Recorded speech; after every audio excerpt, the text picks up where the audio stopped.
नमस्कार, मैं डॉक्टर श्रद्धा वशिष्ठ आपका सबकी शिक्षा में बेहद स्वागत करती हूँ।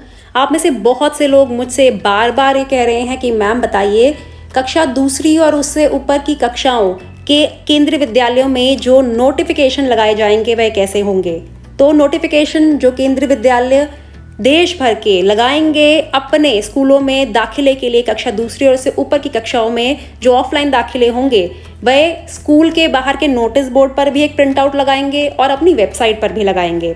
तो मैं आपको दो केंद्रीय विद्यालयों के नोटिफिकेशन दिखाऊंगी, जिनमें एक नोटिफिकेशन में कहा है कि वहां पर खाली सीटें नहीं है और एक नोटिफिकेशन में बताया गया है कि वहां पर खाली सीटें हैं। तो सबसे पहले मैं आपको ले चलती हूँ दिल्ली के खिचड़ीपुर केंद्रीय विद्यालय की वेबसाइट पर। देखिए, खिचड़ीपुर केंद्रीय विद्यालय की वेबसाइट है और जब भी आप किसी भी केंद्रीय विद्यालय की वेबसाइट पर जाएंगे आप उसके अनाउंसमेंट सेक्शन पर जाएंगे। देखिए, अनाउंसमेंट सेक्शन पर, और यहाँ पर लिखा है सबसे पहला, notice regarding vacancy for the session 2023-24। तो जब आप खोलेंगे तो ये इस प्रकार से आएगा, all the parents are here by informed. सभी अभिभावकों को इन्फॉर्म किया जाता है that there is no vacancy in class 2 and above, कि कोई भी सीट खाली नहीं है कक्षा दूसरी और से ऊपर की कक्षाओं में in KV Khichripur first shift for the session 23-24। Kendriya विद्यालय खिचड़ीपुर के 2 शिफ्ट्स हैं। तो पहली शिफ्ट में कक्षा दूसरी और से ऊपर की कक्षाओं में कोई भी सीट खाली नहीं है, यह जानकारी सभी अभिभावकों को दी जाती है।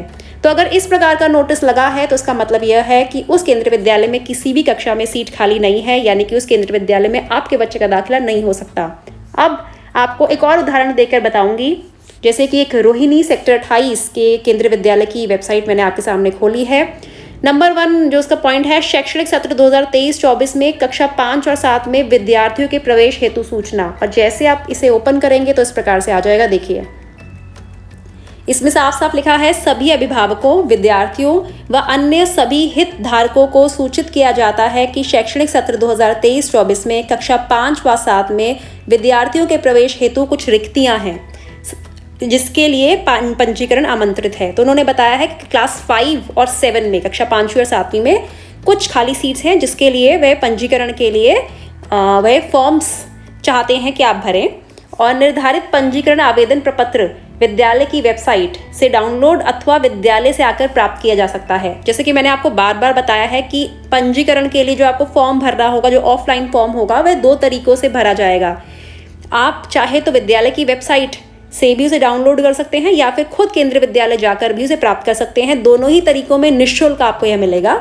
पंजीकरण आवेदन प्रपत्र विद्यालय में दिनांक 3 अप्रैल से 11 अप्रैल, देखिए यहाँ 3 से 11 अप्रैल में सुबह 11 बजे से 12 बजे तक प्राप्त किया जा सकता है। इन्होंने बताया कि 3 तारीख से 11 तारीख तक दोपहर को 11 से 12 बजे के बीच में ही आप आकर पंजीकरण के लिए आप ले सकते हैं।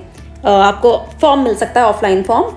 सभी अभिभावक निर्धारित आवेदन प्रपत्र विधिवत भरने के उपरांत विद्यालय में अंतिम दिनांक 12 समय अपराह्न 2 बजे तक जमा करा दें। 12 तारीख लास्ट डेट है। इन्होंने कहा है कि आप फॉर्म को भरिए, ज़रूरी कागजात की फोटोकॉपी जोड़िए और 2 बजे तक, ज़्यादा से ज़्यादा 12 अप्रैल तक जमा करवा दीजिए। और पंजीकरण के लिए जो आवश्यक दस्तावेज चाहिए होंगी, जिनकी छाया प्रति संकलन करें, यानी कि जिनकी फोटोकॉपी साथ जोड़कर रखें। जन्म प्रमाण पत्र मैंने आपको बताया है, इसमें इन्होंने जोड़ा है साथ में आधार कार्ड, बच्चे का आधार कार्ड इन्होंने अनिवार्य कहा है, क्योंकि हर केंद्रीय विद्यालय अपने हिसाब से डॉक्यूमेंट्स मंगवाता है। तीसरा, जाति प्रमाण पत्र, अगर बच्चा किसी जाति से संबंध रखता है जिसका लाभ उसे आरक्षण के माध्यम से मिलेगा। सेवा प्रमाण पत्र, अगर अभिभावक गवर्नमेंट जॉब में है, सेंट्रल गवर्नमेंट या स्टेट गवर्नमेंट जॉब में। निवास प्रमाण पत्र, एड्रेस प्रूफ और आय प्रमाण पत्र, अगर बच्चा EWS कैटेगरी के तहत आता है। I am so sorry. तो यह उस केंद्रीय विद्यालय का नोटिफिकेशन है जिसमें खाली सीटों की जानकारी दी है। तो अब यहाँ पर मैंने पूरी जानकारी दे दी है आपको क्या करना है। तो इस प्रकार से आप हर केंद्रीय विद्यालय की वेबसाइट को हर केंद्रीय विद्यालय अपनी वेबसाइट पे इसकी जानकारी देगा। जो भी केंद्रीय विद्यालय में अपने बच्चे का दाखिला करवाना चाहते हैं, आपके दिमाग में 6, 7, 8 केंद्रीय विद्यालय हैं, तो आप उनकी वेबसाइट को चेक करिए। गूगल पे वेबसाइट का नाम डाल सकते हैं, KVS, और आगे स्कूल का जो भी केंद्रीय विद्यालय का नाम है वह लिख सकते हैं, आपके सामने वेबसाइट आ जाएगी। या फिर रीजनल ऑफिस पर, आपके एरिया के रीजनल ऑफिस पर जाकर भी केंद्रीय विद्यालय की वेबसाइट पर पहुंच सकते हैं, या फिर आप स्कूल के बाहर के नोटिस बोर्ड पर जाकर भी इस प्रकार से नोटिस लगा होगा प्रिंट आउट लगा होगा, आप उसे भी पढ़ सकते हैं और आप जानकारी प्राप्त कर सकते हैं। कोशिश कर रही हूँ आपके लिए पल पल की जानकारी लेकर आऊँ केंद्रीय विद्यालय दाखिलों से, और आपको मुझे लगता है फ़ायदा होगा इस जानकारी से।